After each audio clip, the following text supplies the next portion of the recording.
घर वालों को बहुत गुस्सा आया, चाचा चौधरी वगैरह। मुझे याद नहीं आया कि एग्जाम में क्या करना है। सामने जो है व्हाइट हाउस के जैसे और बिल्डिंग, फिर जो सबक मिला लाइफ के अंदर, हाँ, पेड़ के नीचे इतने सारे कुर्सियां। और मैं उसको लिख डाला राजन इकबाल की पूरी स्टोरी। अगर आप पढ़ाई के टाइम पढ़ाई कर लेंगे तो आगे जाके प्रॉब्लम नहीं क्रिएट होगी। Exactly. उस समय घर वालों की डांट बुरी लगी। माउस ने तो बिल्कुल कंप्यूटर को चेंज कर दिया। आज यूट्यूब और फेसबुक के माध्यम से भी एक बहुत अच्छी इनकम वो जनरेट कर रहे हैं। सुबह उठता हूँ तो मेरे पेन होने लग जाता है पेट में। 7 दिनों तक बताया भी नहीं। और मैं मेरी वाइफ हैदराबाद मूव कर गए। ऐसे टाइम मेरे को बीमार हुआ कि मैं अपनी बेटी को क्या दे पाऊंगा। 1.5 साल तक आप बच्चों से बिल्कुल मिले नहीं। पूरी रात हम अपने मोबाइल को देखते रहे कि दोबारा कॉल ना जाए। कोई उस दीपावली में खुशी मना रहा था। आपके पास ऐसी क्या वजह है कि आपकी हिम्मत है कि आप ये ट्रीटमेंट सह कैंसर से आप ट्रीट होकर के वापस आए। तो वाइफ कहती है हाँ ये चांद बहुत खूबसूरत है।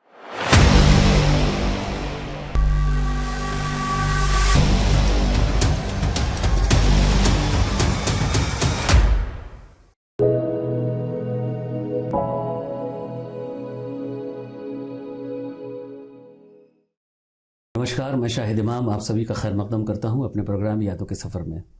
आज जिस शख्सियत से मैं आपकी मुलाकात कराने जा रहा हूं, उनकी पैदाइश तो बहुत ही अच्छी फैमिली में, वेल ऑफ फैमिली में हुई। उनके पिताजी हाइडल में इंजीनियर थे और माताजी प्रिंसिपल थी, इसलिए उनकी शिक्षा दीक्षा भी बहुत अच्छी हुई। बाद में उन्होंने अलीगढ़ मुस्लिम यूनिवर्सिटी से बीटेक किया। इसके साथ ही उन्होंने म्यूज़िक में प्रभाकर की डिग्री भी हासिल की और बहुत अच्छी ज़िंदगी गुजर रही थी। लेकिन कुछ हादसात इनके साथ ऐसे हुए, एक ऑपरेशन हुआ और उस ऑपरेशन की वजह से इनकी ज़िंदगी में बहुत बड़ी परेशानी आ गई। और आपको जानकर ताज्जुब होगा कि उस ऑपरेशन में कुछ की गई गलतियों की वजह से उन्हें कैंसर हो गया। 2016 में उनको कैंसर हुआ और तब से वो कैंसर से जूझते रहे, काफ़ी इलाज कराया और बेहतर भी हो गए और आज हमारे सामने मौजूद हैं। तो आपका ज़्यादा वक्त ना लेते हुए मैं आपकी मुलाकात इनसे कराता हूँ। नमस्कार जी। तो सबसे पहले आप अपना पूरा नाम दर्शकों को बताएं। जी सर, मेरा नाम प्रदीप रायज़ादा है। रायज़ादा साहब जी। और अलीगढ़ से मैं ताल्लुक़ रखते हैं। अलीगढ़ से ताल्लुक़ रखता हूँ जी। और इस समय मेरे अलीगढ़ में कई सारे ऑफिसेज वगैरह मैंने प्लान किए हुए हैं, जिसमें कि मुझे लगभग 30 ईयर्स तो मेरा एक आईटी का सेंटर ही चल रहा है। अलीगढ़ में जब कंप्यूटर सेंटर स्टार्ट हुए थे जी जी जी, तो उस समय पर STG नाम से एक सिस्टम हुआ करता था। STG लॉन्च हुआ था सबसे पहले, श्री राम ग्रुप वालों का था। अच्छा। जिसकी फ्रेंचाइजी अलीगढ़ में पहली बार लॉन्च किया था कंप्यूटर सेंटर, जिसे ITS से कहते थे, इंफॉर्मेशन टेक्नोलॉजी सिस्टम एकेडमी। वो मैं तब से चला रहा हूँ। उसके बाद मैंने उसका नाम परिवर्तन किया था, इसको रेस कंप्यूटर एकेडमी कर दिया। Race computer academy. अच्छा अच्छा। और लगभग 27 सालों से उसका नाम रेस कंप्यूटर एकेडमी है और आज भी चला आ रहा है। ठीक है ठीक है। ज़रा बचपन की बातें कुछ जानना चाहेंगे। जी बिल्कुल। बचपन का मेरा सबसे अच्छा एक ही किस्सा है कि उस टाइम कॉमिक्स चला करती थी। कॉमिक्स बिल्कुल अलग, सभी ने पढ़ा है। और मतलब पढ़ाई के साथ साथ लोग कॉमिक्स पढ़ने का बड़ा शौक हुआ करता था। और कॉमिक्स हमें मिलती थी छुट्टियों में। चाचा चौधरी वगैरह, मैंड्रिक, लोथाल, बिल्कुल है ना, विक्रम बेताल। हाँ जी। और वो मिला करती थी छुट्टियों में, जब छुट्टियां हो जाती थी, मतलब 12 महीने नहीं मिलती थी। बाद में बच्चों के लिए एक नॉवेल भी आया था, है ना, वो राजन इकबाल है ना, कैप्टन बलवीर उसमें होते हैं। बलवीर बहुत शानदार, बहुत पुरानी है। तो मुझे आज भी वो किस्सा याद है कि मुझे इतना शौक लग गया था कॉमिक्स पढ़ने का कि मैं अपनी स्कूल की बुक्स में छुपा के पढ़ता था। अरे ये तो इंसिडेंस मेरे साथ भी हुआ है। बता देते हैं, बीच में इंटरप्ट कर रहे हैं, कि मेरे फादर को शक हो गया कि जो रात में पढ़ता है तो किताब में छुपा करके वो पढ़ता है ये।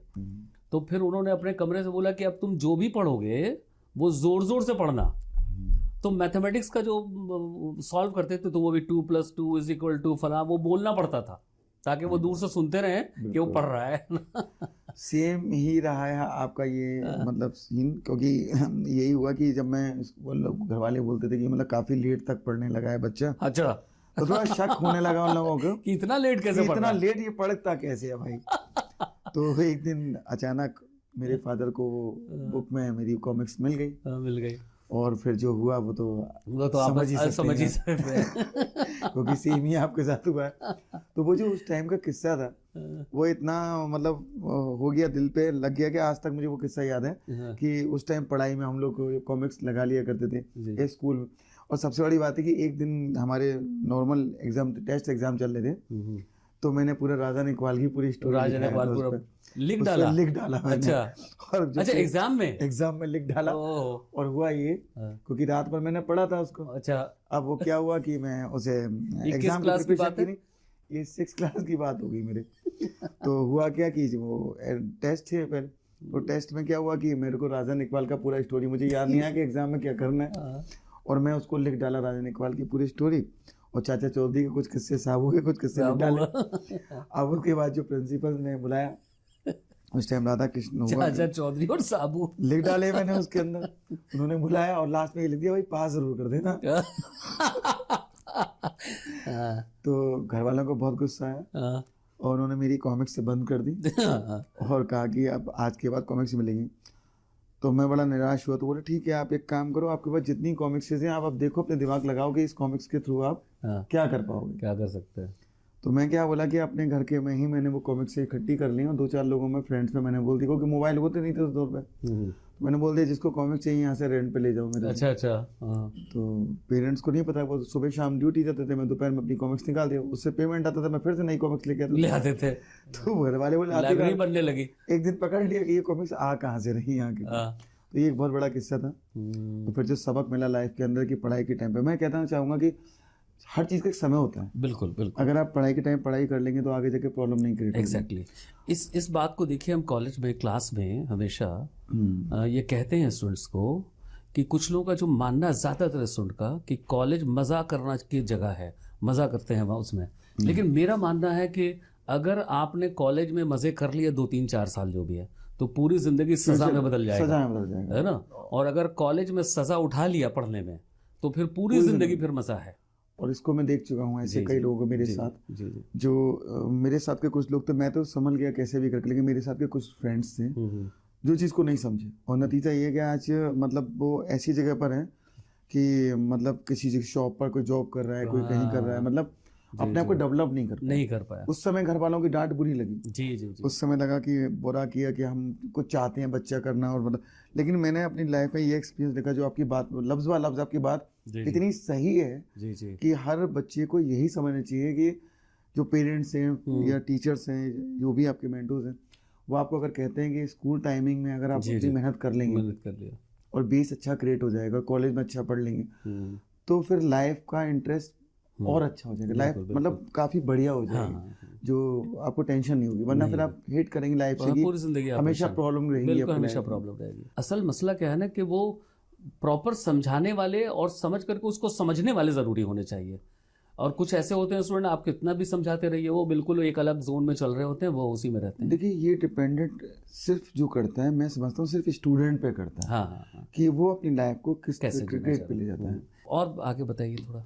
बाकी तो लाइफ चलती रही, फिर उसके एजुकेशन में पेरेंट्स ने बाहर भेजा। अच्छा, कहाँ पढ़ने के लिए? हैदराबाद में निकला, और हाँ पहले अलीगढ़ में ही सब कुछ रहा। अच्छा, पहले हम तो एमयू से भी पढ़े। एमयू से पढ़े, बीटेक किया वहाँ से। अच्छा, बीटेक के बाद आप हैदराबाद के बाद मेरा मन तो यहाँ का जरा एक्सपीरियंस बताइए, यहाँ बीटेक करते वक्त का कुछ। जो वहाँ का एनवायरनमेंट है आज भी, स्टूडेंटों का जो यूनिटी है, यूनिटी, आप जाए दूर मत जाइए, आप यूनिवर्सिटी में आज की तारीख में चले जाइए, तभी जो एका है वहाँ पर स्टूडेंटों का, उसमें ऐसा नहीं है कि हिंदू मुस्लिम बात है या कुछ ऐसा है। कुल मिला के जिसने भी यहाँ से पढ़ाई ठीक से कर ली एमयू से, वो ये फैक्ट है कि किसी लेवल पे बैठा हुआ है। ऐसा नहीं है कि आज की डेट में कि उसकी लाइफ बेकार है, मतलब एक ब्रांड है, क्वालिटी है और बहुत कुछ सीखने को मिला। तो एमयू से आपने बीटेक किया, उसके बाद फिर सर्विस के लिए गए?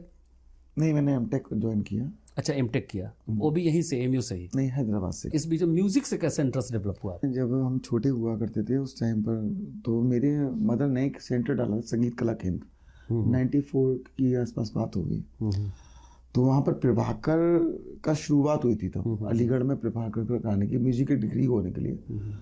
तो चेतन स्वरूप एक टीचर हुआ करते थे जो कि सारे बच्चों को प्रभाकर कराते थे म्यूजिक में, डिप्लोमा और सारे डिप्लोमा कोर्स। तो मुझे उन्हें देखकर थोड़ा लगा कि मुझे सीखना चाहिए। अच्छा। मैंने सीखा, प्रभाकर भी किया, और कुछ समय बाद शौक खत्म हो गया, अपनी पढ़ाई में चले गए। कुछ और एक्सपीरियंसेस कुछ आपने पढ़ाई के अलावा किसी चीज़ में, कुछ एक आध इंसिडेंट्स बताइए जो थोड़ा इंटरेस्टिंग हो यूनिवर्सिटी में रहते हुए। सबसे बड़ी चीज़ होती थी, हमारे 2-3 फ्रेंड्स थे जो कि रात को कभी कभी मेडिकल कॉलेज में हम लोग बैठ जाया करते थे, कभी कैंटीन में बैठ जाया करते थे कभी लोग। और सबसे बड़ी बात मेरे साथ भाई लक रहा कि पढ़ने वाले जो लोग थे वो सभी अच्छे स्टूडेंट रहे। अच्छा, आपके दोस्त लोग? हाँ, तो मतलब डे तो ऐसे ही निकल जाता था, लेकिन नाइट में डिस्कशन करना होता था या कुछ करना, तो हम लोग कैंटीन में जाके मतलब बैठ जाया करते थे रात को। और हम लोग नए नए प्रोजेक्ट पे काम किया करते थे। जैसे कि उस टाइम एक प्रोजेक्ट सबमिट किया था हमने, सेंसर लाइट का प्रोजेक्ट हमने सबमिट किया था। तो उस टाइम तो बड़ा अलग कॉन्सेप्ट था। उस टाइम पे कंसेप्ट ये लगता है कि सेंसर के ऊपर काम कर रहे हैं, क्लैपिंग ऑफ वॉइस पे काम कर रहे हो, तो मतलब लोग सोचते थे कि मतलब ऐसा कुछ हो सकता है, पॉसिबिलिटी नहीं। तो रिलीज वगैरह को कनेक्ट करके हमने वो प्रोजेक्ट जो सबमिट किया और बन गया था वो, और उसकी पूरी प्रिपरेशन हमने मेडिकल में बैठ के की थी। अच्छा, वो कैंटीन में तो मतलब समोसे, हाँ जो ब्रेड पकौड़ा, बिल्कुल बिल्कुल बिल्कुल।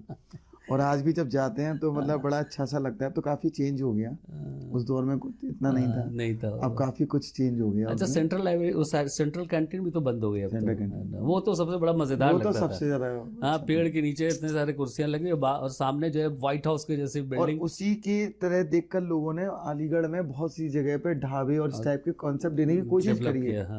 आज भी बहुत जगह कंसेप्ट, लेकिन उसका मिसयूज हो रहा है। पहले उतना मिसयूज नहीं था इन चीज़ों का जितना उस टाइम। तो मैं कहता हूँ एएमयू इतना खूबसूरत बनाया गया है। और अभी उसमें मैंने देखिए, आपकी जबान भी जो है ना, खूबसूरत वर्ड बोला आपने, ये एएमयू की देन लगती है, है ना? तो अखलाक तो खैर ही है। हाँ, जी जी जी। अलीगढ़ में अखलाक है, और दूसरा अगर एएमयू में पढ़ रहा है अखलाक नहीं होगा तो फिर तो बात है, वो आती अलग हो जाती है। ठीक है, तो फिर आपने म्यूजिक में आपका इंटरेस्ट हो गया? हाँ, म्यूजिक में मेरा इंटरेस्ट हो गया काफ़ी ज़्यादा, फिर लेकिन मैं काफ़ी साल तक टच ही नहीं कर पाया म्यूजिक को। अच्छा, क्योंकि मैं डेवलपमेंट में चला गया, आईटी डेवलपमेंट में। अच्छा। तो मेरा था मेन सॉफ्टवेयर डेवलपमेंट में और वेबसाइट डेवलपमेंट में काफ़ी बड़ा 4000 क्लाइंट मेरे करीबन रहे। अच्छा, इस दौरान में 4000 क्लाइंट आज भी हैं मेरे। अच्छा। लास्ट में हमने सॉफ्टवेयर डिज़ाइन किया मार्केट के लिए, पब्लिक के लिए, और आज सारी जगह पर मेरे सॉफ्टवेयर रन करते हैं। अच्छा, तो सॉफ्टवेयर भी डिजाइन करते हैं? हाँ, और अब मशीनों के लिए भी हम डिजाइन कर रहे हैं। क्रोटोमीटर है आपका, काफी मशीन ऐसी होती हैं जो सॉफ्टवेयर डिजाइन को करना है, तो वो सॉफ्टवेयर ऑपरेटिंग सिस्टम आज हम अपने बनाते हैं। तो आप खुद बनाते हैं, खुद करते हैं? जी, पूरी टीम है। तो आपने जो नोएडा सेक्टर 16 में अपना पूरा हमारा इसका सॉफ्टवेयर पूरा ऑफिस बनाया हुआ है। अच्छा, तो आपने जो बीटेक किया था वो किस फील्ड में किया था, किस ब्रांच से किया था? मेरा आईटी से ही था। आईटी से ही था, तभी तो मेरा सेंटर था मैरिज रोड पर, बेबीलैंड के सामने। बेबीलैंड। तो मैंने कोशिश की कि बच्चों को जो मैंने सीखा है उससे कुछ नया डेवलपमेंट हम कुछ कर सकें। तो उस टाइम तो वही लैंग्वेज थी Python, hyper text language. Python था उस वक्त? नहीं, पाइथन का बेसिक हाइपर टेक्स्ट पे काम करते थे, एचटीएमएल पे। पाइथन तो रिसेंट है। हाँ, लेकिन वो पाइथन की जो प्रोग्रामिंग है वो आज जो चल रही है वो एचटीएमएल पे चला करती थी। अच्छा, बहुत बड़ी चीज हुआ करती थी एचटीएमएल उस टाइम पर, हाइपर टेक्स्ट मार्कर लैंग्वेज। तो लोग उसको बड़ा समझते थे कि मतलब क्या है, जैसे आज पाइथन पे लोग कर बड़ा पीछे भाग रहे हैं। जाहिर है, पाइथन का बहुत बड़ा स्कोप है मार्केट में। उसी तरीके से उस time hyper text marker language का बहुत स्कोप। दूसरी बात, उस टाइम पे डॉस सीखना बहुत कंपलसरी हुआ ना। और आप कमांड सीखने की बात करें तो लाखों कमांड थे। कितना मतलब कितना कमांड आप याद हमें तो याद है कि हम जब लिखा करते थे लेटर टाइम्स ऑफ इंडिया सब के लिए, तो कमांड याद करके रखा रहता था। और भूल जाते तो हम पेज पे लिखा रहता था, वहां जाकर के आल्ट कंट्रोल डिलीट ये वो, तब जाकर डिलीट हो रहा है। लेकिन एक जो माउस ने तो बिल्कुल कंप्यूटर को चेंज कर दिया। बिल्कुल माउस ने। सबसे बड़ी बात है कि जो उस टाइम की एजुकेशन थी, डॉस बेस्ड जो एजुकेशन थी, वो एजुकेशन लोगों को गायब कर दी मार्केट से। जबकि अगर देखा जाए तो सारी टेक्नोलॉजी वहीं से है, मतलब ऑपरेटिंग सिस्टम डेवलप्ड हो रहे हैं तो वो सब ओएस सिस्टम डॉस से ही हुए। लाइनिंग मैनेज तो बात की बात है। तो जो मतलब वो जो एजुकेशन उस दौर में हुआ करती थी वो वाकई दिमाग वाली थी कि कमांड्स को याद रखना, प्रोग्रामिंग करना, यूज कर रहा था। अभी क्या है, सब प्लग एंड प्ले हो गया। बच्चे क्लास बंक करते हैं और यूट्यूब का सहारा लेते हैं, और वो सबसे बड़ा लॉस है। सबसे बड़ा लॉस है, क्योंकि यूट्यूब से उन्हीं पॉइंटों को हाईलाइट करता है जो वो बोल रहा है। हाँ, लेकिन उसका जो बैकग्राउंड है उसको बच्चे समझ ही नहीं पाते। और यही वजह है कि बच्चों ने बेस एजुकेशन लेना बंद कर दिया। इवन स्कूल कॉलेजों में भी जाना कम कर दिया। ये जो ऑनलाइन क्लासेस स्टार्ट हुए, हमें जो सिस्टम अभी चल रहा है ना, इससे तो हमें डर लग रहा है कि कहीं आने वाले वक्त में ऐसा ना हो जाए कि जो कॉलेजेस बनते हैं ना, वो कॉलेज की जगह पे स्टूडियो बना करेगा, है ना? साहब, एक कॉलेज बना है और उस कॉलेज में 5-6 कमरे हैं जिसमें एक प्रॉपर स्टूडियो है, और वहाँ टीचर जो है वो कैमरे के सामने खड़े होकर के पढ़ाएगा ऑनलाइन, और स्टूडेंट उससे 500, 200, 300, 400 रुपए में ज्वाइन करेंगे, हज़ारों स्टूडेंट एक साथ पढ़ेंगे। ठीक है ना। आने वाले वक्त में यही लगता है, 10 साल में ये शायद हमको लगता है कि ऐसा हो जाएगा। खैर, तो फिर आप जो है वो हैदराबाद चले गए ना, और वहाँ से फिर आईटी में आपने काम शुरू किया, तो मशीन सॉफ्टवेयर्स वगैरह बनाते रहे। इस बीच में आपकी ज़िंदगी में ये प्रॉब्लम कैसे आया, ये ब्लड कैंसर का? यूपी में सरकार ने एक प्रोजेक्ट लॉन्च किया था, कियोस्क बैंकिंग। अच्छा, ये कियोस्क बैंकिंग क्या है? एक्चुअली गवर्नमेंट का मानना था कि जो लोग बैंक्स में नहीं जा पाते हैं, उनको साथ जो प्रॉब्लम्स होती हैं, तो उनको हम एक ऐसी प्लेस मतलब हम लोग क्रिएट करें जिस प्लेस के जरिए जो कंज्यूमर है उसको काफ़ी प्रॉफिट हो जाए। अच्छा, तो कियोस्क बैंकिंग की शुरुआत 2005 मतलब शुरुआत हुई। तो कियोस्क बैंकिंग की हमने शुरुआत कराई 2014 में। हमने उसकी शुरुआत मतलब काफ़ी बड़े लेवल पे स्टार्ट किया था पूरे यूपी के अंदर। तो कियोस्क बैंकिंग के प्रोजेक्ट की सक्सेसफुल होने की तैयारी शुरू कर दी थी हम लोगों ने 2014 में। उसी टाइम पर काफ़ी प्रोजेक्ट बनाए, क्योंकि लोगों के पास पहले क्या था, गरीब लोगों के पास खाते नहीं होते थे। कल एक वाला मर जाए तो उसकी कोई वैल्यू नहीं है पहले के टाइम में। लेकिन अभी पिछले कुछ सालों में ये कुछ प्रोजेक्ट लॉन्च किए गए जिसमें ये था कि हम कियोस्क बैंकिंग शुरू करेंगे और आम आदमी के तक हम बैंकिंग पहुंचाएंगे। तो 2014 में ये बीड़ा उठाया गया और पूरे यूपी में ये प्रोजेक्ट लॉन्च किया। तो उसी प्रोजेक्ट में एक हिस्सा हमने भी लिया। अच्छा अच्छा अच्छा। अलीगढ़ की मुख्य शाखा स्टेट बैंक ऑफ इंडिया, उसका दायरा हमने लिया।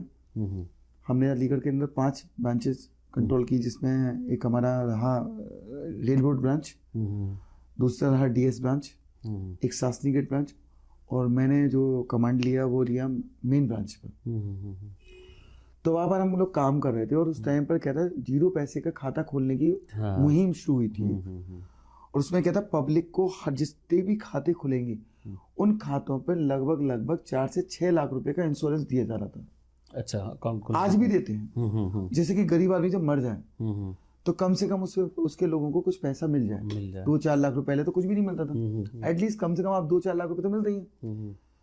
तो उसकी एक भीड़ शुरू हुई और इतनी तादाद में शुरू हुई कि मतलब हजारों की तादाद में लोगों इकट्ठे होने लगे। तो प्रोजेक्ट चल रहा था और काफी तेजी से चल रहा था। 2 साल मतलब 14 से लेकर 16 तक इतनी ज्यादा बिजनेस हो गई थी कि हम लोग सुबह 8 बजे से लेकर और रात के 9 बजे तक हम पब्लिक के बीच में ही रहते थे। एक दिन में 200-500 लोगों को देखना बड़ी बात हो जाती थी। तो 2018 में गैप मिला, 2016 में हम लोगों को थोड़ा गैप मिल रहा था कि सरकार ने मतलब थोड़ा सा शांति स्लो डाउन किया। तो उस टाइम पर हम लोगों को 3 दिन की छुट्टी मिली थी। तो मैं अपने सारे स्टाफ से बोला कि 3 दिन की हम लोगों को छुट्टी मिल रही है, तो 3 दिन हम लोग रिलैक्स करेंगे और कल हम लोग डिसाइड करेंगे हम लोग क्या कहाँ जाने वाले हैं।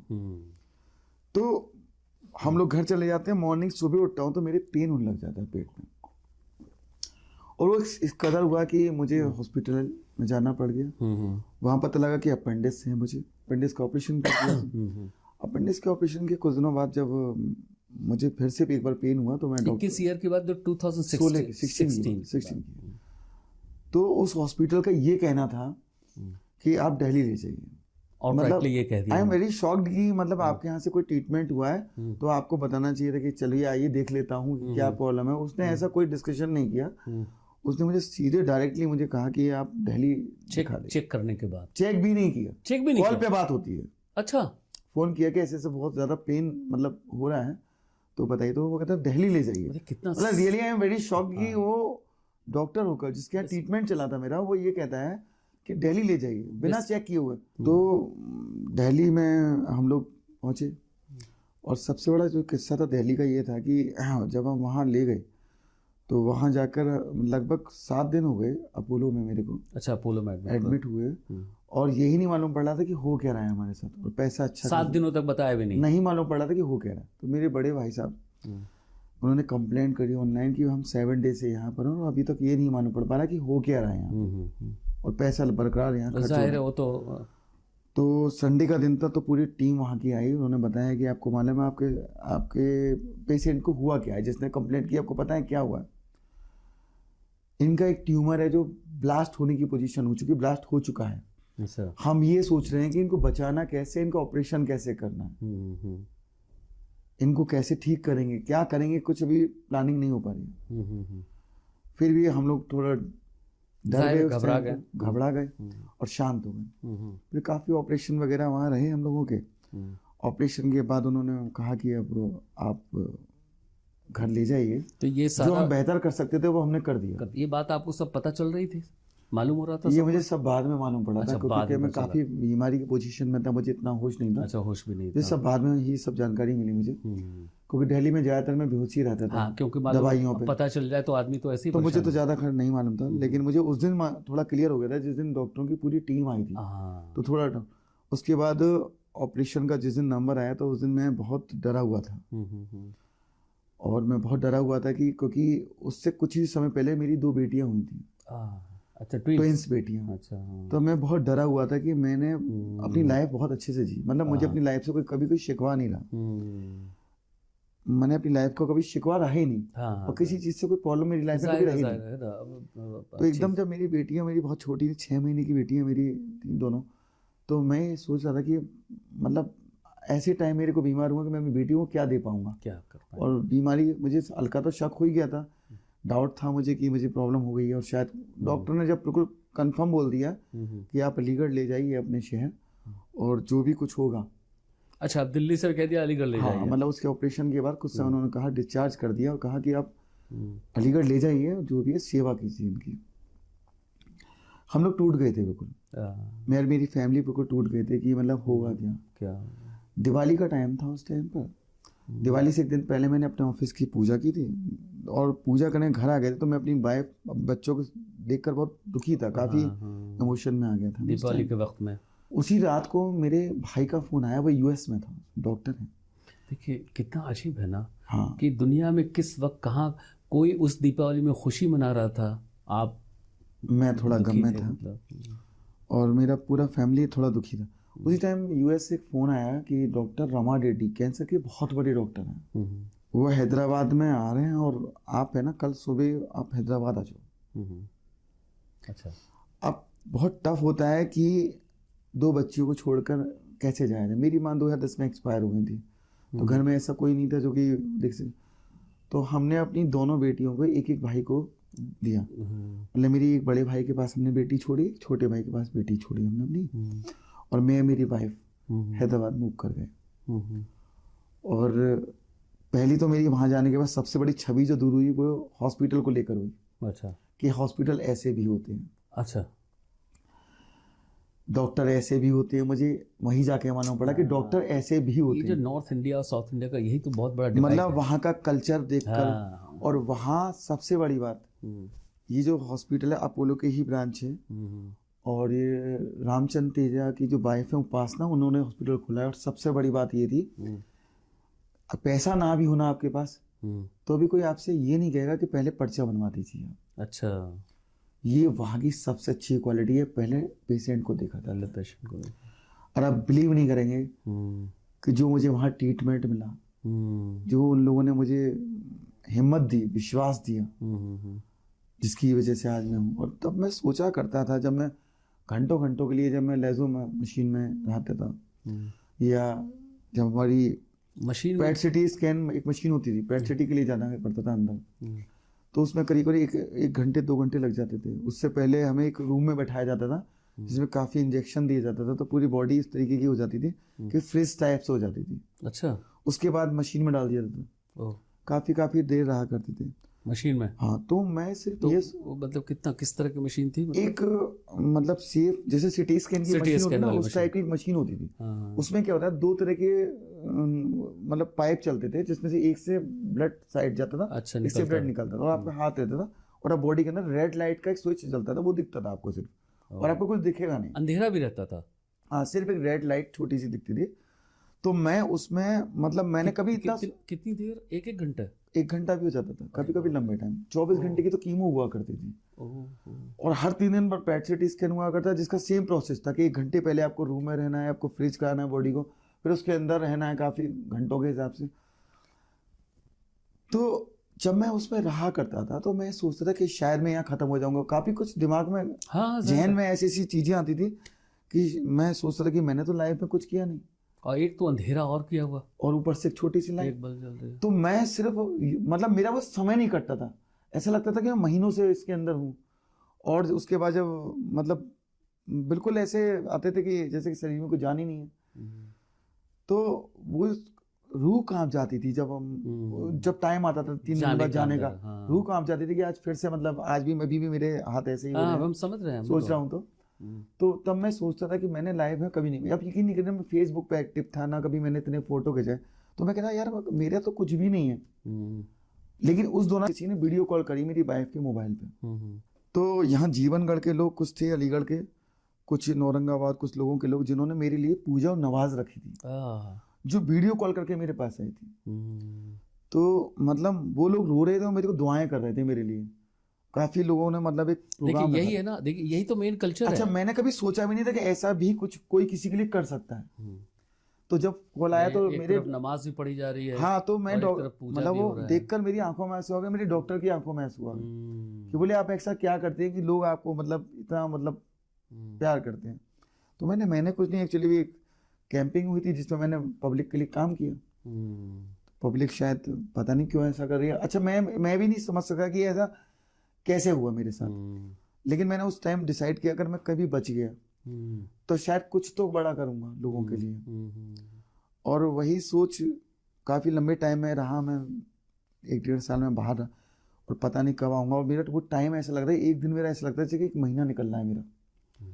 एक बात की तो बहुत खास बात है कि मेरी बर्थडे थी अगले दिन, तो डॉक्टर से मैंने रिक्वेस्ट किया, 11 नवंबर में मेरी बर्थडे होती, तो मैंने मेरे भाई वगैरह ने बोला हम बर्थडे मनाएंगे। तो मैंने कहा कि ठीक है, तो मैंने डॉक्टर से बोला सर आपसे एक रिक्वेस्ट है कि आज मेरा ट्रीटमेंट रोक दीजिए 1 दिन के लिए।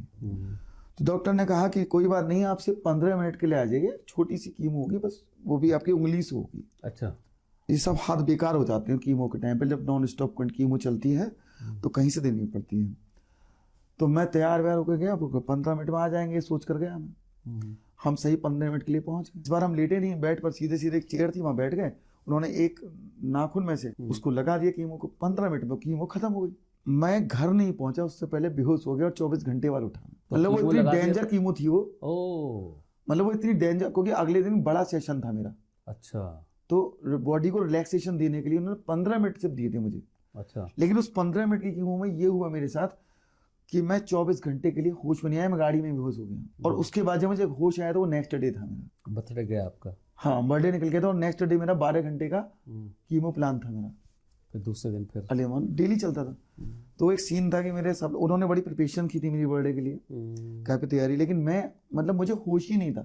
और मुझे जब फोटोज दिखाए गए बाद में, तो मुझे कैसे भी उठा के केक पर इस तरह से लगाया गया, तो मैंने वो फोटो देखा था।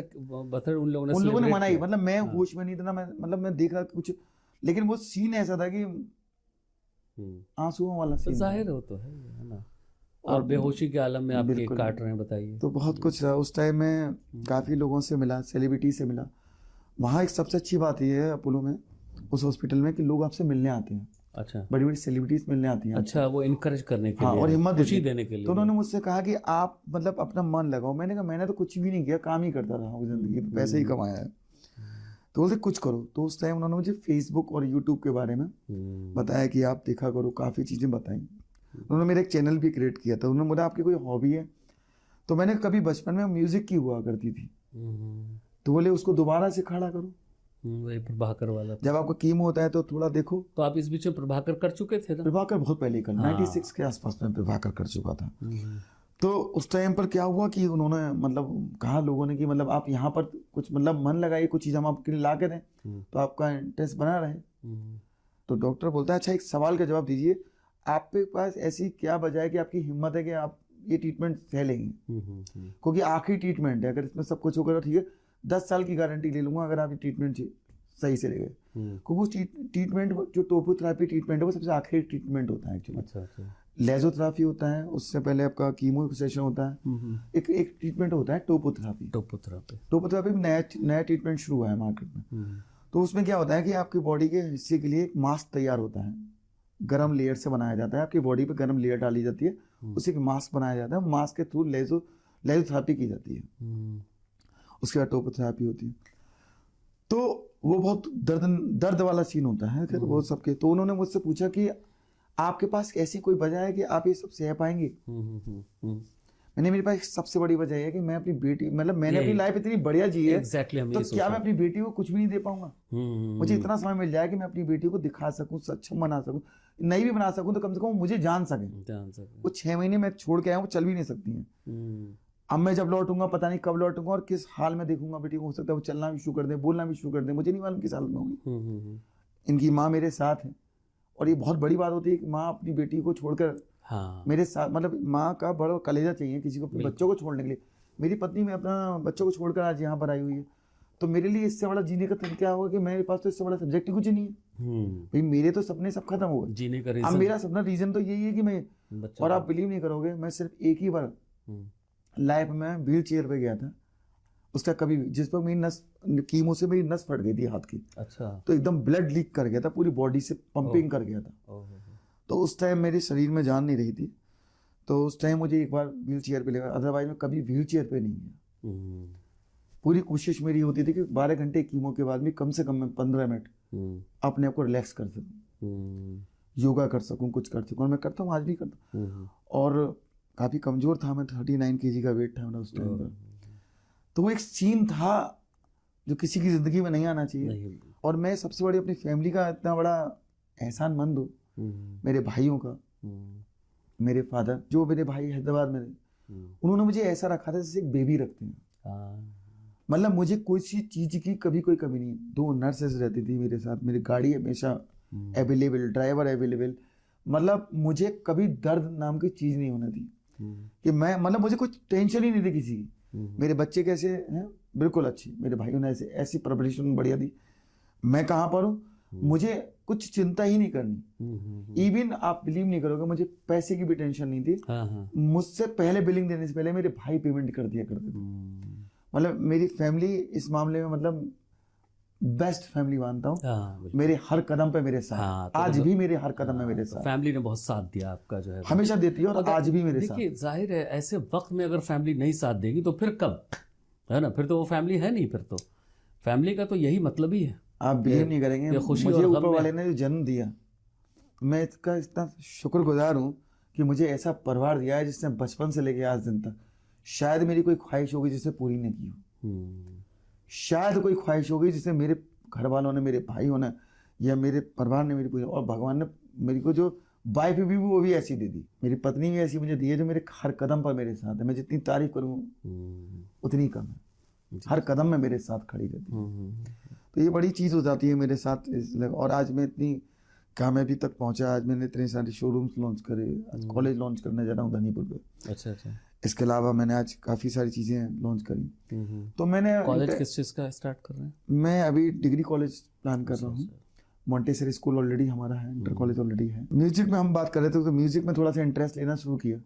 मैंने बच गए तो 2 ही काम करना है, जाहिर है। एक बच्चों को देखना है, एक जिन लोगों ने मुझे इतना प्यार दिया है उनके लिए अगर मैं कुछ कर पाया तो पीछे नहीं हटूंगा। हालांकि मैंने 2 लौटने के बाद 1 साल बाद रिजाइन SBI से सोच लिया था कि मैं दे दूंगा, लेकिन पब्लिक की डिमांड से आज तक मुझे रिजाइन नहीं मिल रहा है। जैसे आपको सब हुआ सारा कुछ, जो ट्रीटमेंट वगैरह चला, तो उसके बाद फिर घर वापस आए तो उस वक्त कैसे हालात थे आपके?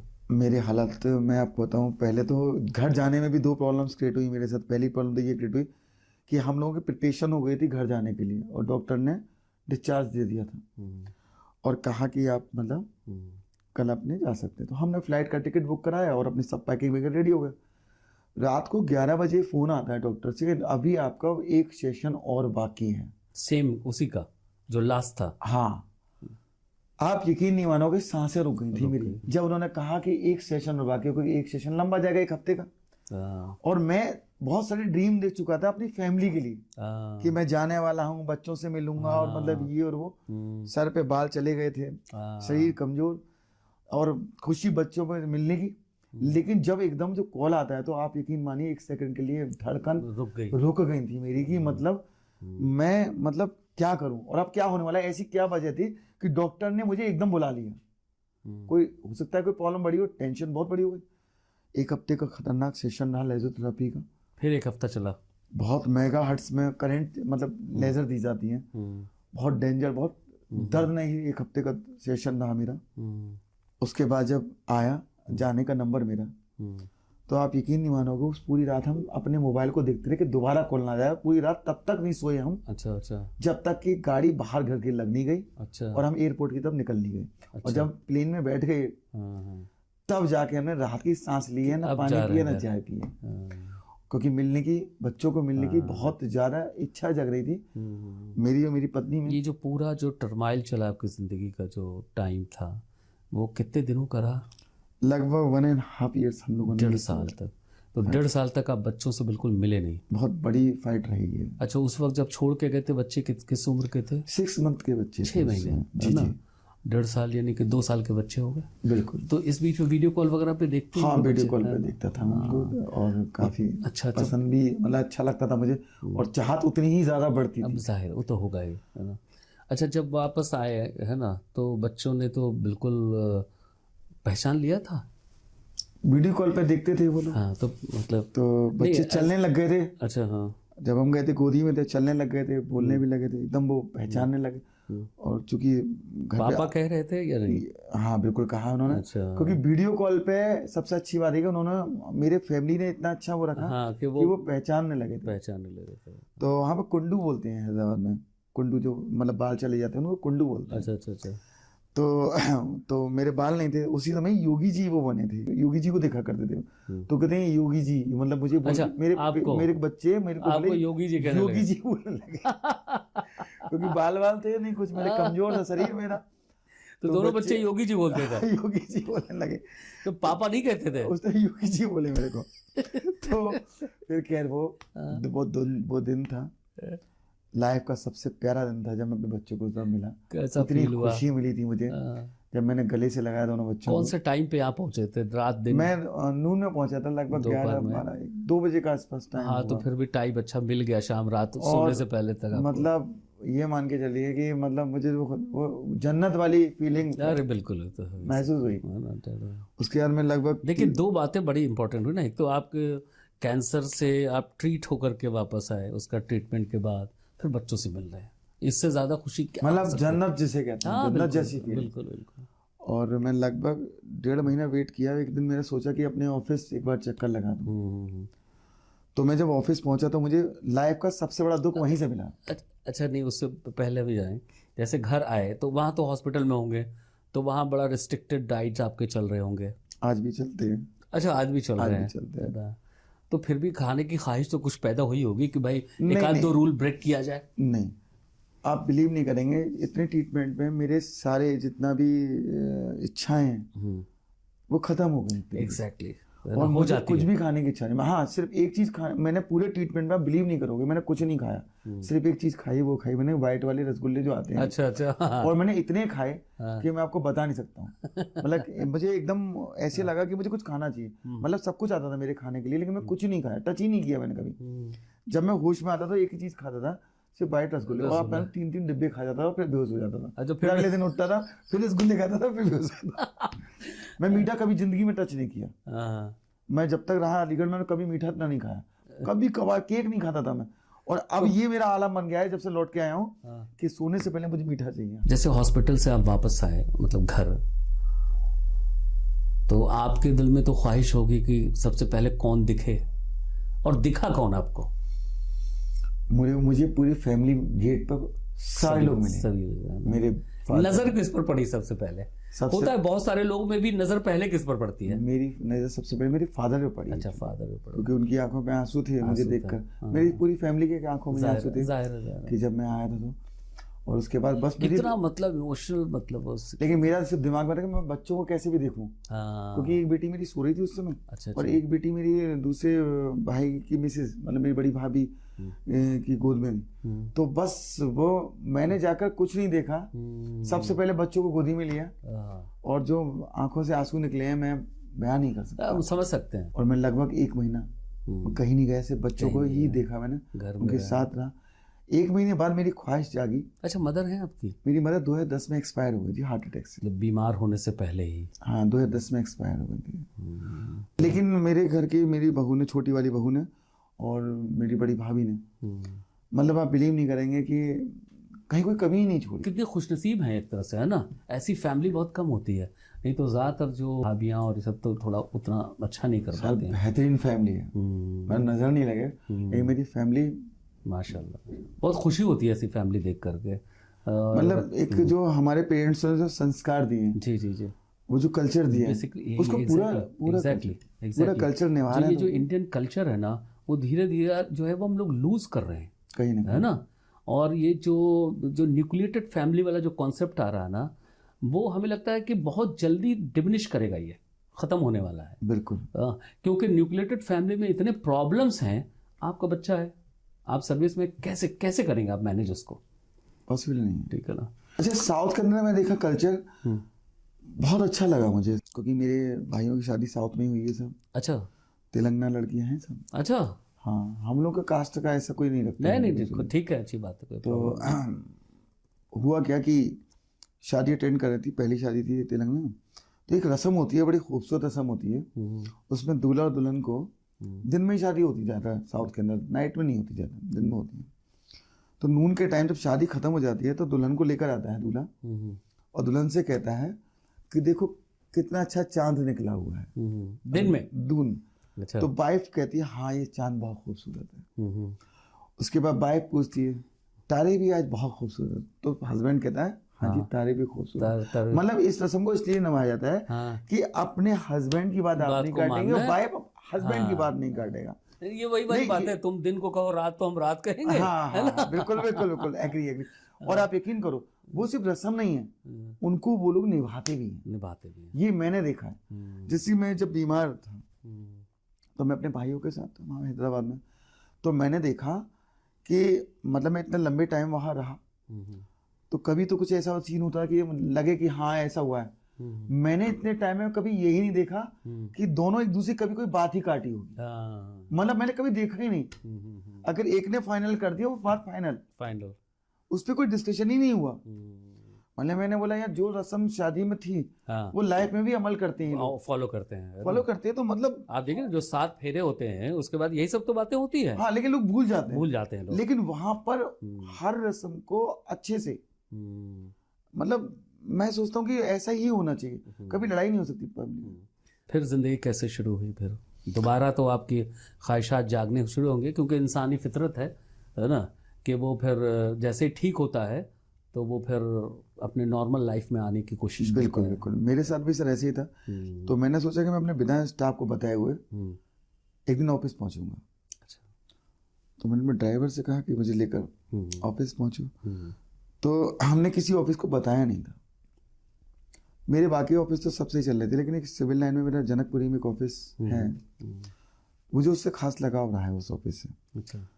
तो मैं जब वहाँ पहुँचा तो चूंकि मेरी जो मतलब कह सकते हैं फेस बिल्कुल चेंज हो गया था। हाँ, बाल खत्म हो चुके। हाँ, उस टाइम मैं बियर्ड रखता था, दाढ़ी वाड़ी भी रखता था। उस टाइम मैं थोड़ा अच्छा था पर्सनैलिटी। वेट आपके भी कम हो चुका था। 39 kg वेट था। 39 बताइए। एक टी शर्ट डाली हुई थी मैंने, एक मास्क लगा हुआ था, सर पे कैप पहनकर मैं पहुंच गया, गाड़ी से उतरा, ऐसे ही पहुंच गया। तो मेरे पास एक स्टिक था उसको लेकर। तो वहाँ लोगों ने मुझे पहचाना नहीं। सबसे बड़ा शौक मुझे हुआ एक बंदे को, कम से कम 25 साल से मैं डोनेशन देता आ रहा हूँ हर साल। अच्छा। वो बैठा हुआ था तो मैंने उसको सवाल किया, उसने मुझे बड़ा रूडली जवाब दिया, पर जिसको मैं बहुत अच्छा समझता, क्योंकि हमेशा अच्छी फीलिंग देता था मुझे। तो उसने मुझे जवाब दिया, आपसे मतलब नहीं है, यहाँ जो अभिषेक सर है उनसे मतलब है। मैंने पब्लिक से बात करने का ये एटीट्यूड है इसका, क्योंकि मुझे पहचाना नहीं, मेरा स्टाफ भी मुझे नहीं पहचाना। लेकिन जब मैंने वहाँ का एनवायरनमेंट देखा तो मैं बहुत दुखी हुआ, क्योंकि वहाँ पर जिसको आपने खुद से एस्टेब्लिश किया जिस ऑफिस को, वहाँ एनवायरनमेंट बहुत डेड था। और जैसे ही जब मैंने अपना इंट्रोडक्शन एकदम आवाज से दिया तो आप बिलीव नहीं करेंगे, उसमें 4 लोग तो भाग गए तुरंत ही। अच्छा। उसके रीजन बाद में खुलकर आए कि ऐसा क्या हुआ। मेरे ऑफिसों में जितना, मेरे एक लैब बनी हुई थी जिस लैब में करीब 16 सिस्टम लगे थे, वो सारे बेच खाए थे उन लोगों ने। एसी बेच खाए थे, कमीनेपन गिनता। और आप ये मानिए पब्लिक से उन्होंने करीब 14.5 लाख रुपए उठा रखे थे, जो मुझे बाद में मालूम पड़ा। बताइए। और सब लोग ऐसे गायब हुए वहां से जैसे कि पूछे नहीं। एकदम पूरा ऑफिस खाली से लगने लगा। मैंने स्टाफ कहाँ गया मेरे आते। बताइए। उनको डाउट था कि मतलब कितना बेशर्मी की इंतहा है कि एक मैं उनके लिए शॉपिंग करके सामान लाया था काफी, कि मैं अपने स्टाफ को दूंगा, मेरे पीछे ऑफिस चलाया ये। तो मैं मतलब सोचने में पड़ गया कि ये हुआ क्या। अब तो मुझे और टेंशन होने लगी, मेरे पीछे हुआ क्या। अब मैं रुकना मतलब बेकार हो गया मेरे लिए कि मैं 2 मिनट रुकूं, दूसरा आदमी आए, सर वो मेरा पैसे का क्या, तीसरा बोला पैसा, ये हो क्या रहा है मेरे ऑफिस में। उस दिन मैं चला गया घर जाके, मैं सोचा मैं ऑफिस में तो बहुत बड़ा प्रॉब्लम, और आप बिलीव नहीं करोगे मेरे एक लैपटॉप नहीं था मेरे ऑफिस के अंदर काम करने के लिए। पूरा ऑफिस गंदा संदा पड़ा हुआ था, शायद वो वाइन वगैरह भी पीने लगे थे वहाँ लोग। अच्छा, मतलब बहुत ज्यादा डेड एनवायरनमेंट था, मतलब मेरे पास शब्द नहीं है बताने के लिए। I am very shocked. Office से घर पहुंचा, बाहर करके मैंने कहा मुझे लगता है कि मुझे ऑफिस जाना ही पड़ेगा। बोले आप इतने नाजुक हो कि कोई चीज लग गई तो आप तो उठोगे नहीं। अरे हाँ। तो मैंने कहा नहीं जाऊंगा, मैं जैसा भी होगा मैं जाऊंगा जरूर। तो क्योंकि लोगों को ये तक हो गया था कि वो खत्म हो गए, मैंने पब्लिक फेस करूंगा। तो मैं चला गया फेस करने के लिए, और मैं सोच ही रहा था तभी ऊपर वाले का ऐसा चमत्कार हुआ कि 9 बच्चे ऐसे आए, उन्होंने मुझे देखा, कभी मैंने उनका कोई काम किया होगा पता नहीं, तो एमयू में पढ़ते होंगे, तो बोले सर आपकी तो हालत बहुत ख़राब हो गई। और वो 9 बच्चे बोले सर हम आपके साथ खड़े हुए हैं सर, और हम आपके साथ हैं। और आप यकीन नहीं मानोगे उन बच्चों ने खुद से सफाई करी पूरे ऑफिस की, मेरे बैठने लायक जगह बनाई, अपना लैपटॉप लेके आए, अपना प्रिंटर लेके आए, बोले सर आप काम करो। मैंने कहा मैं खरीद लूंगा, कोई दिक्कत नहीं है। और आप यकीन मानो वो तब तक मेरे साथ लगभग 3 महीने मेरे साथ रहे, जब मैं थोड़ा सा अपने को ठीक करने लगा। मैं ठीक होने लगा, ऑफिस मेरे पीछे संभाले बिना पेमेंट के मेरे साथ, वो सिर्फ इसलिए रहते कि हम सर के साथ हैं, सर को कोई तकलीफ नहीं होनी चाहिए। मतलब मुझे यही नहीं हुआ कि मेरे पास स्टाफ नहीं है उस समय, आप बिलीव नहीं करोगे। मतलब मुझे ये लगी नहीं था कि मेरा स्टाफ नहीं है और मेरे क्या प्रॉब्लम्स है। और पब्लिक ने, लोगों ने सपोर्ट किया, सबका पैसा वापस किया गया और सब कुछ एकदम सेटअप हो गया। और ऊपर वाली दुआ से उसके बाद मैंने शोरूम लॉन्च किया अपने। उसके बाद मैंने कहा इस सेंटर को मैं म्यूजिक का सेंटर बनाऊंगा। अब मैं यही हम जानना चाह रहे थे, यहाँ बनाऊंगा मैं म्यूजिक का सेंटर। उसी समय मैंने सोचा कि यहाँ अब मैं थोड़ी अच्छी यादें इकट्ठी करूंगा, मतलब अब यहाँ लोगों मोहब्बत का काम हो, लोग मिले जुले, थोड़ा अच्छा एनवायरनमेंट हो। और अब मैंने वहां पर मेरे यही हम बीच में बोलना चाह रहे थे कि भाई आपने प्रभाकर किया था। हाँ, और बीच में आप बीमार हो गए वो बिल्कुल। तो मेरा दिमाग में आया कि सब कुछ तो चल ही रहा है, तो मैं इस ऑफिस को क्यों ना म्यूजिक सेंटर में कन्वर्ट कर दूं। मेरे दिमाग में इच्छा जागी, तो मैंने स्टार्ट किया। तो मैंने, मेरे सेंटर का नाम था संगीत कला केंद्र, तो मैंने उसके आगे माँ लगाया क्योंकि माँ को बहुत प्यार, माँ मेरी बहुत प्यार करती थी। तो मैंने माँ और शब्द जोड़ा, अमिटमेंट करा के तो माँ संगीत कला केंद्र कर दिया। अब समस्या ये थी कि मैं तो बिजी रहता हूँ, सेंटर चलेगा कैसे। अब सबसे बड़ा सवाल तो ये था। तो मैंने कई लोगों से बात करी, तो हर आदमी बिजनेसमैन, तब मैंने एक नई दुनिया देखी। अच्छा, कि लोग संगीत को भी गलत कर रखा है लोगों ने। खैर मैंने कहा कोई नहीं, करेंगे कोशिश, और कोशिश कामयाब हुई। और ऊपर वाले की दुआ से लगातार प्रोग्राम होते आ रहे हैं, हिट प्रोग्राम होते जा रहे हैं, और आज नतीजा ये है कि मेरा सेंटर बहुत अच्छे लेवल पे लॉन्चिंग हो गई। अच्छा, सेंटर में हर तरह की फैसिलिटी प्रोवाइड हो गई। तो म्यूजिक टीचर्स वगैरह भी आपने रखे? हाँ, बिल्कुल हायरिंग की मैंने। अच्छा, हायर किया हुआ है, जॉब पे हायर किया। और मैं खुद भी सिखाता हूँ, कीबोर्ड और गिटार 2 चीज में सिखाता हूँ। लेकिन मैं ऑल्टरनेट क्लासेस देता हूँ। अच्छा। और क्योंकि फैकल्टी वगैरह को भी अच्छे, लेकिन देता नए बच्चों को चांस हो। जो बच्चे मतलब जो पढ़ रहे हैं, आपके जाकिर हुसैन में जो बच्चा सिखा रहा है वो भी मेरे ही सिखाता है। अच्छा, तो वो सब मतलब उन लोगों को प्लान किया, और वो सारे बच्चे अब आके सिखाते हैं, बच्चे सीखते हैं, चले जाते हैं 2 बॉलीवुड मूवीज में। बहुत जल्दी मेरे 2 बच्चों के गाने लॉन्च होने हैं। अच्छा, सोनी टीवी पे एक सीरियल आ रहा है, उसमें भी मेरे बच्चों के गाने हैं, कंपोजिंग है। चलिए, तो अच्छा अचीवमेंट है आपका। और मैंने बच्चों के चैनल्स क्रिएट किए थे, और आप सोचिए कि उन चैनलों वायरल हो गए वो चैनल्स। और वायरल होने के बाद वो बच्चे अपनी जॉब से तो कमा ही रहे हैं, आज यूट्यूब और फेसबुक के माध्यम से भी एक बहुत अच्छी इनकम को जनरेट कर रहे हैं। मतलब घंटे, अब मैंने सोच ही रखा है कि जो बच्चे आएंगे, तो आप देखिए मतलब जो है वो आपकी कैसी जर्नी कितना अजीब रही, मतलब है ना। और आज आप लोगों के काम आ रहे हैं, और शायद खुदा ने, भगवान ने आपको इसीलिए जिंदगी दी, हो सकता है। मेरा यही है ना, हाँ, कि बस लोग आगे बढ़ते हैं। क्योंकि भाई जिस हालत से आप गुजरे, वो कैंसर और इतना पेन वगैरह, उसके बाद बड़ा मुश्किल होता है सस्टेन करना। मेरा सिर्फ ये सेंटर खोलने में सिर्फ यही देता कि किसी भी, मतलब सिर्फ मेरा सिर्फ म्यूजिक से मतलब नहीं है, किसी भी लेवल का बंदा हो, उस जगह से मैं रहूं ना रहूं, लेकिन वहां पर जो इन्वायरमेंट बना रहा हूँ, ट्रस्ट बना रहा हूँ, वो कुछ इस सिस्टम से चले कि वहाँ जिन लोगों को रोजगार नहीं है, काम नहीं है या चीजें, अभी 140 लोगों की शादी हुई थी खैर में। हाँ, अभी देखा, पोस्टर लगा हुआ था। हाँ, देखा हाँ, ना। हाँ, हाँ, हाँ। ऐसे ही कार्यक्रम हम लोग ऑर्गेनाइज करते रहते हैं। वो आप थे उमेश उसमें? जी हैं एक हमारे अच्छा, साथ के, हाँ, क्योंकि हमने पोस्टर तो देखा कई जगह। हाँ। ना कल खैर तो गए ऐसे थे। बड़े बड़े प्लान मैं कर, अब ऐसा सिस्टम बना रहे कि वहां से लोगों को रोजगार मिल सके। तो देखिए, बड़ा मार्केट में खड़ा कर दिया। डाइवर्सिफाइड फील्ड है आपका। एक तरफ म्यूजिक भी है, एक तरफ सॉफ्टवेयर डेवलपर है, एक तरफ बैंकर भी हैं, बैंकर भी हैं, और हार्डवेयर भी बनाते हैं, मशीन्स में बनाते हैं, मशीन भी सप्लाई करते हैं। कहाँ कहाँ मशीन सप्लाई करते हैं आप? किस तरह की मशीन? आप बस हॉस्पिटल का नाम लीजिए। नहीं, हम तो नहीं ले, आप भी ले। बड़े मशहूर हॉस्पिटल हैं, सब में आपके मशीन सप्लाई। मशीन सही है। किस तरह की मशीन बनाते हैं? हमारा बेसिकली ऑप्टोमेट्री पे ज्यादा काम है। अच्छा, ऑप्टोमेट्री पे है। उसमें जैसे रिक्रोटोमीटर है, स्लिट लैम्प है आपका, इसके अलावा पैचिंग। आप खुद बनाते हैं या कहीं से लाकर? मैन्युफैक्चरिंग कंपनी, आकृति नाम है हमारी कंपनी का।